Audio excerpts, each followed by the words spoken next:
Hi grade 10s, welcome back to GA Online Teaching, and we're doing an important topic today, and that is factorize using the highest common factor. Now last year I did this lesson and I went into detail. I want you to check the link below before you watch this video. Okay, please don't forget to like, share and subscribe to GA Online Teaching. So I want you to remember, whenever you're finding the highest common factor, once you found it, you use this method. Your question divided by my highest common factor will go into brackets.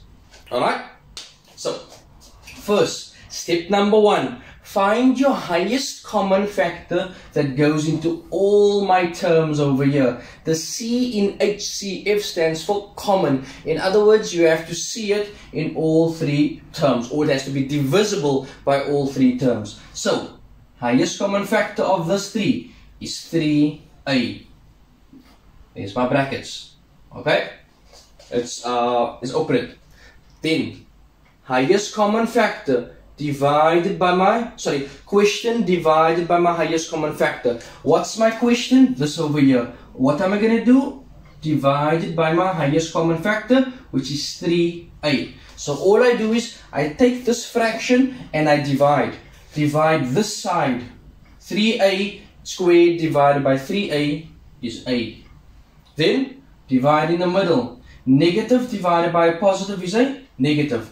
9a divided by 3a is equal to 3 plus, divide this way, 12ab divided by 3a is equal to 4b, and that's my answer. That's how I use the highest common factor. Notice, question divided by my highest common factor. Please note, you first need to find your highest common factor.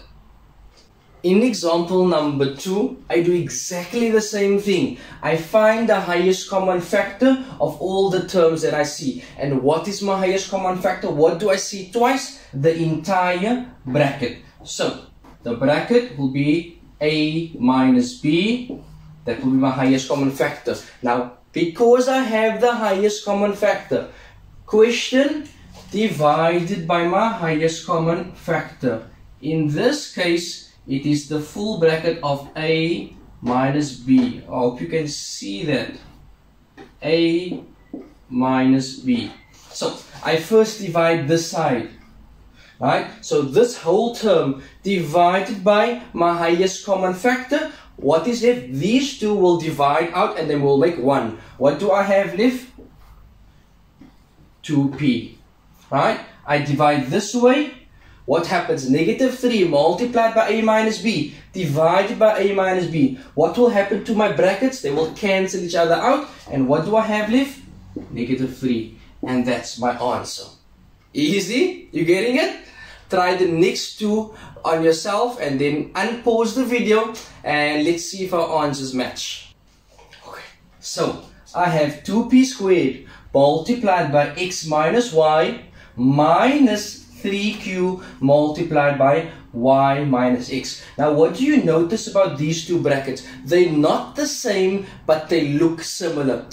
What is the difference? X needs to be in the front, y needs to be at the back, and their signs need to change. Now, in order for my signs need to change, I need to multiply this whole term by negative 1. Then all the signs will change. An easy way to remember it is simply switch x and y with its signs, and then don't forget to switch the sign in front of my brackets. So what's that sign? Minus. If this switches, then it needs to become a positive.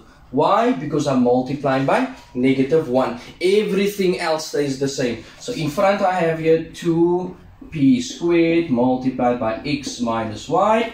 And then I have my new problem. So, what do I need to do? Find my highest common factor and then say question divided by my highest common factor. Okay, so what's my highest common factor? X minus y, open brackets. Then, question divided by highest common factor. Alright, I divide all of this by x minus y. Divide this side, what's my answer? 2p squared. Divide this side, what's my answer? Positive 3q. Understand? Do we have the same answer? Good. So in this example, I have 4 terms. Okay, what is my journey towards my answer? I find the highest common factor of the first 2, find the highest common factor of the second 2, and then finally I get closer to my answer. So you'll see something happens once I'm done factorizing the first 2, factorizing the second 2. So highest common factor of my first 2 terms is x squared. What am I left with? X plus 1. Alright, you know, question divided by my highest common factor goes into my brackets. Then highest common factor over here, negative 2. What's left? Question, which is this part, divided by my highest common factor, which is x plus 1. What do you notice? This sum now becomes the same sum as I did in question number 2 and question number 3. So it's just an extra step. This is the extra step over here that I just did. Now it should become easy. Highest common factor, x plus 1. Then the whole question divided by my highest common factor is x squared minus 2. I hope that explains a lot, learners. It's something that you'll need constant practice with. Please don't forget to like, share and subscribe to my YouTube channel at GA Online Teaching. Please, if you need to know anything, drop a comment below and I'll see you next week, Wednesday.